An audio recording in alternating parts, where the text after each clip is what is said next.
Hey guys, welcome back to the channel. This is the odds and ends video. We got a bunch of random things going on. We'll get back to some more structured content, but for right now, I'm at the local U-Pull-It, and December 2nd, it's like 60 degrees. It's beautiful. Really good day to be out here. I did find a 4-door Omega. I got an armrest, glove box door, and most important, look at this. Intermediate shaft. The boot's not torn. This is going to be great for Bear. I'm going to continue looking around, see what I see. I'll let you know if I find anything.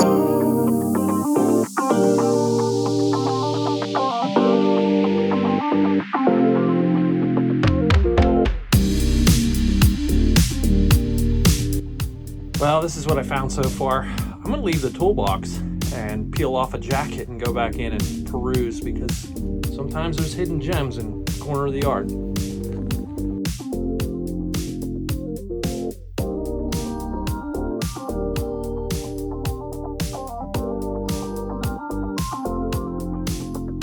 Well, I'm not seeing anything else. You guys on the West Coast and down south, you don't know how good you have it. There is not much here that's older than 2000. So I've got a intermediate shaft to clean up and restore, so let's go home. Yeah, what a nice day at the junkyard, man. It was awesome. Couldn't ask for better weather. But here's Bear's intermediate shaft, his original. See how the boot, if you can see that, is all tore up. This thing's pretty rusty. It no longer telescopes in and out. I mean, I guess I could fix that, but I'd still be trying to find a boot that I would fit down here and seal this guy all up.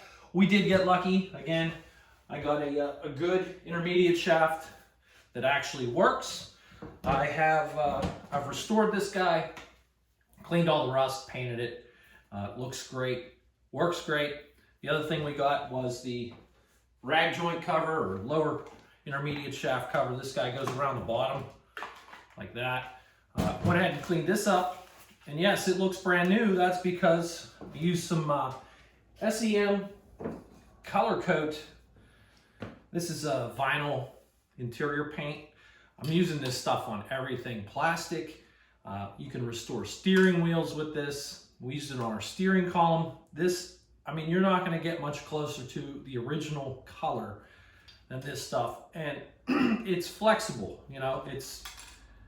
It's interior paint. It's made to flex. Heat cycles, contract, expand. It's gonna work with you. It's not gonna flake off as long as you do your prep. Now, moving Bear in and out of the garage, we needed a column. So I'm in the process of restoring his original column, which we found out, hey, just some loose bolts in there that was giving us a lot of slop.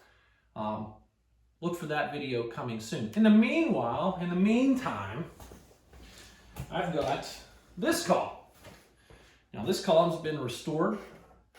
This was my my guinea pig. This was the first one I restored recently, at least as far as a tilt column's concerned. This one works great. We restored the steering wheel. This was in the trunk of Bear. It was given as an extra part when Steve bought the car. So we're going to temporarily install this one in Bear along with this intermediate shaft so we can get him in and out of the garage. Now Bear's other column, we're going to clean that up, restore it, wrap it up, and store it for the time being. But this one here works great, and when Steve's taking the car back, he'll have an extra column he could sell using another car, whatever. Up to him. Okay, what we're going to do next is build the rad support module. That's got your radiator, condenser, etc., all bolted to it. We're going to put that guy all together and take that down and install that on Bear. So let me gather all these parts up and we'll get going. All right, here's our rad support. Yes, I already have the condenser installed. Sorry guys, I lost the footage of me installing this, but here it is. It's installed on the rad support. We're going to spin this around. Sorry, the lighting is so bad. These parts being all black, I just can't get enough light, it seems. But so We know this condenser is leak-free. I pressure tested this before we disassembled the vehicle, so we know this part's good. We've got a radiator to install right behind that. So let's grab that guy, put it on. All right, I've got the rad support laid down on its face. I'm going to install these two little mounts for the radiator. They have a locator pin. You got to pull through. It's made out of rubber. Kind of need these guys. And there we go. It helps to take a little bit of silicone, put some on that locator pin. That way it pulls through the hole.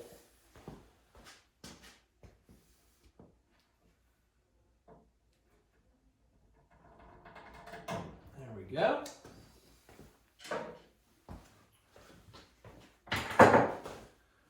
Get this guy upright again.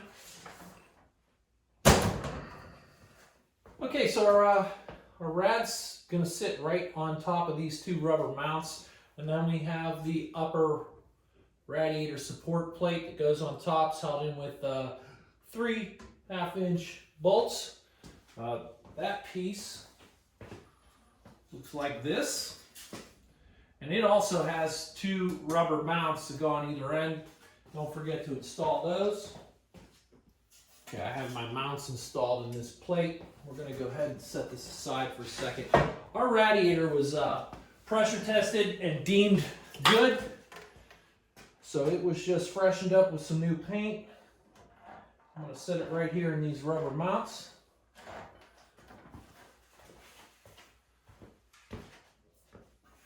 Support goes on top.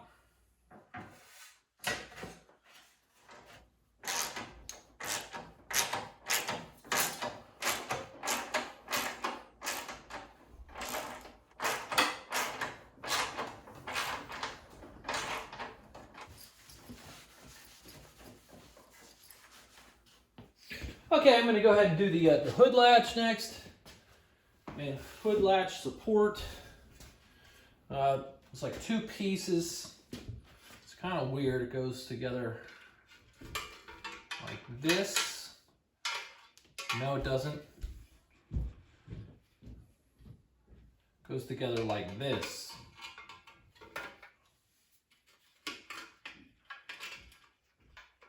All right. Yeah, looks good. Looks good to me. I'll go with that. All right. Put 2 bolts in the top to hold the 2 pieces together. Don't torque them all the way down yet, but 2 bolts.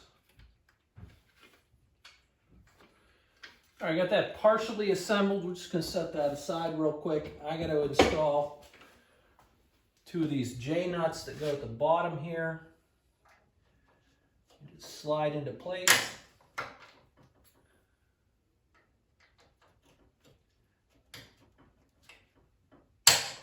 Okay. Now I'll take our support, just loosely install this.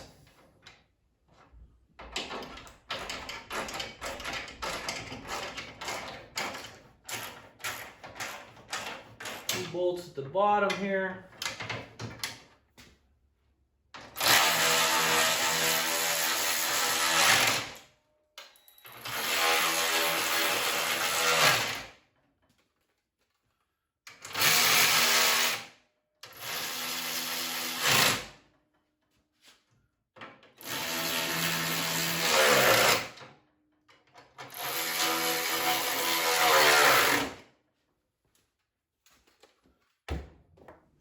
Alright, going to move on to the headlight installation.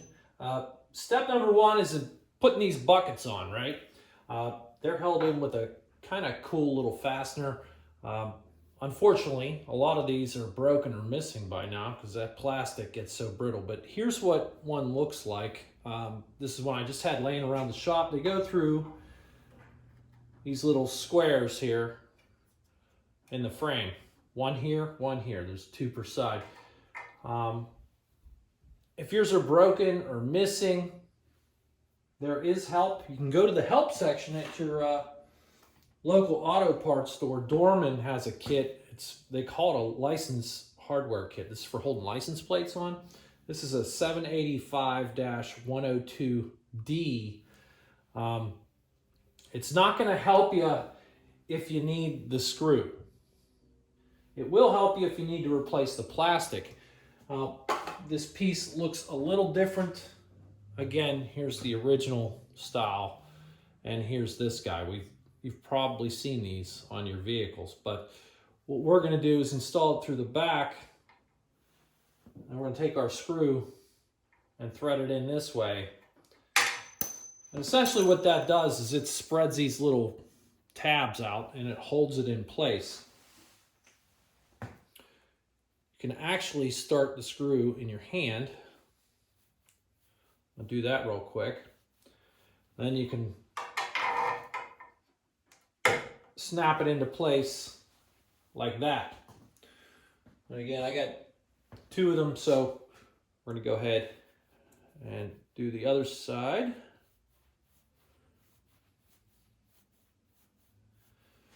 That goes through there. Okay.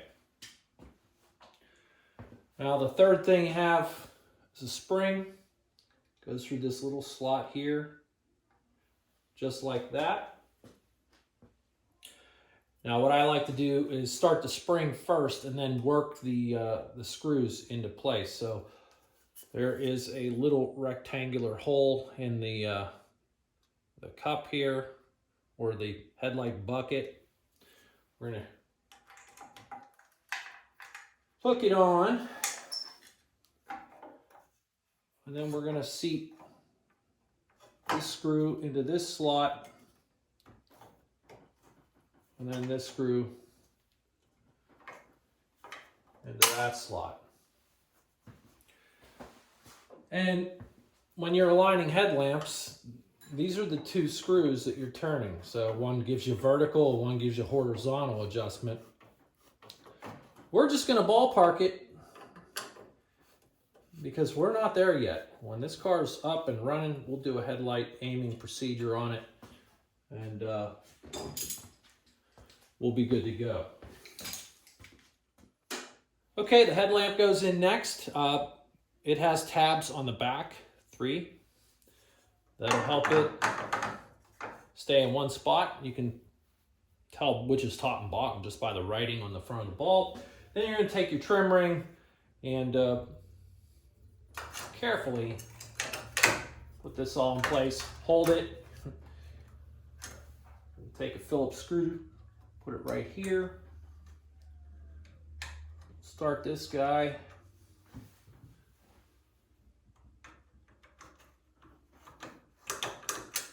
That one started. Let's get another one started before I drop this thing and break it.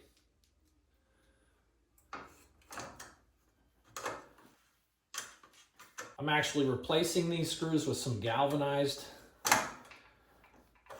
ones. That way it doesn't rust down the road.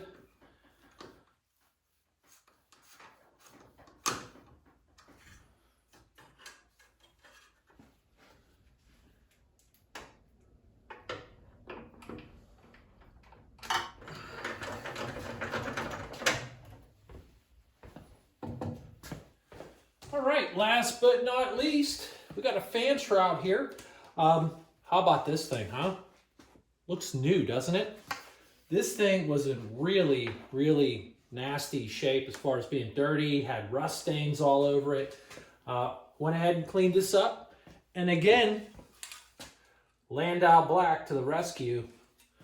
You know, the other nice thing about that paint is it dries super fast. I'm talking, you can play with this stuff in like 15, 20 minutes.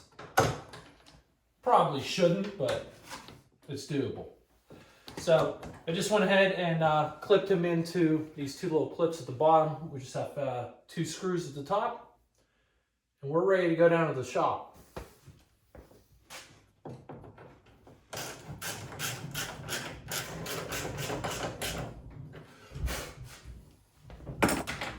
Not too shabby, huh, guys? Looks great.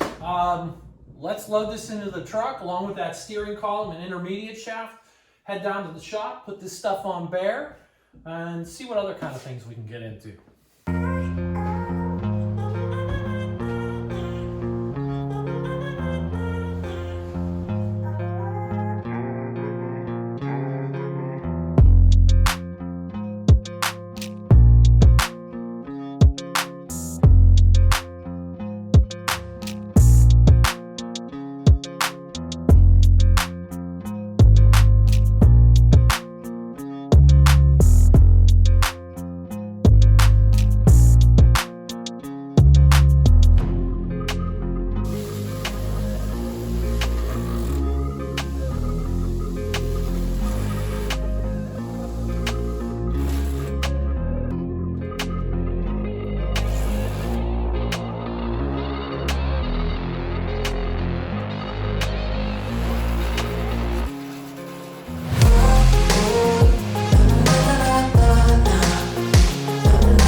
Well, last thing I'm going to do here on this episode is take Bear's rear bumper off. Steve brought me a gorgeous NOS bumper. This thing is really nice, and it's just storage is at a premium around here. So instead of it floating around, I'm going to bolt it to the car. Yeah, we're going to be taking it off in the future, and that's fine. But at least it's up off the ground. It's on the car. It's not going to get carried away, possibly. This bumper here is actually going to go onto Georgia, our parts car. Her rear bumper was sold earlier, a couple months ago. So this will be a good replacement for her.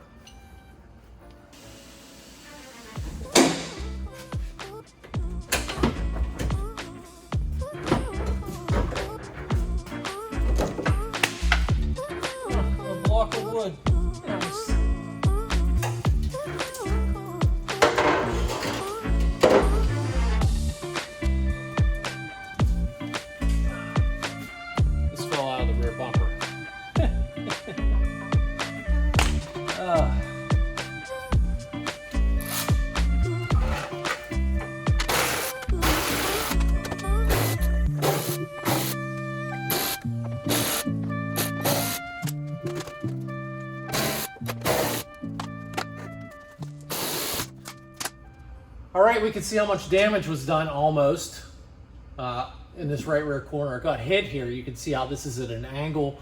We got a pretty good gap here in the tail lamp trim.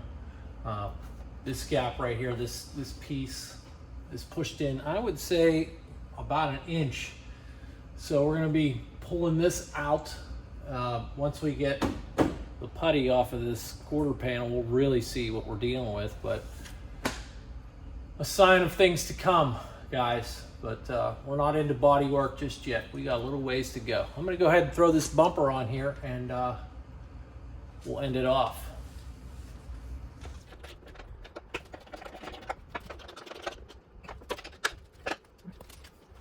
Hey guys, thanks for sticking around. I appreciate it. Yeah, we were all over the place, but we got some stuff done. Check this out. Oh yeah, I can steer better in and out of the garage, no problem. No more kicking tires to steer them.